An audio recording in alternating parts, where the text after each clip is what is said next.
Bismillahirrahmanirrahim. Assalamualaikum warahmatullahi wabarakatuh.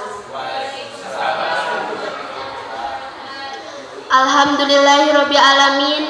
Wassalatu wassalamu ala asrofil anbiya'i wal mursalin sayyidina Muhammadin wa ala alihi wa sahbihi ajmain. Rabbi shrah sadri wa yassir li amri wahlul 'uqdatam min lisani yafqahu qawli. Amma ba'd. Puji sareng syukur hayu sasarengan urang sadaya ngahaturkeun ka Gusti Allah Subhanahu wa taala. Kumargi dina ieu waktos urang sadaya dipasihan kasehatan lahir sareng batin. Teu hilap sholawat sinareng salam hayu urang sasarengan ngahaturkeun ka junjungan urang sadaya Nabi Muhammad sallallahu alaihi wasallam, ka keluargina, ka para sahabatna, dugi ka urang salaku umat akhir zaman. Amin ya Allah ya rabbal alamin. Bapak Kepala Sekolah, Bapak Ibu Guru anu kusim kuring dipika hormat, sareng sadaya rerencangan anu kusim kuring dipika reueus. Dinten ieu alhamdulillah urang sadaya tiasa patepung lawung paamprok jonghok dina ngieling poe kamerdekaan.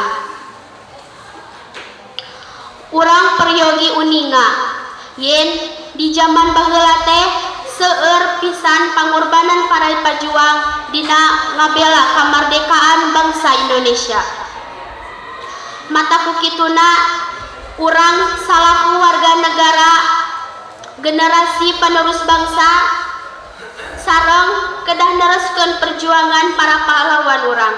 Carana nyaeta diajar sing getol jeung ngawujudkeun cita-cita urang pikeun ngajadikeun kahirupan bangsa Indonesia anu leuwih maju. Tapi sabenerna seueur keneh perkara anu tiasa dilakukeun ku urang sadaya salaku generasi muda dina rangka ngeusian kemerdekaan Indonesia.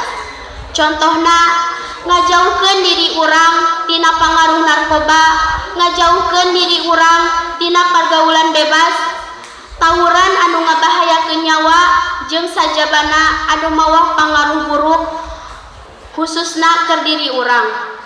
Hayu urang sami-sami ngalakukeun perkara anu hade atawa aya mangpaatna keur diri urang. Misalna ngaronjatkeun prestasi di sakola, maca buku nu mangpaat keur urang, diajar sing daria jeung soson-soson di sakola jeung sajabana.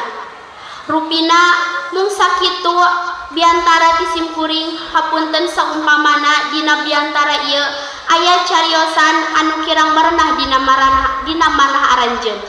Wabillahi taufiq wal hidayah. Wassalamualaikum warahmatullahi wabarakatuh.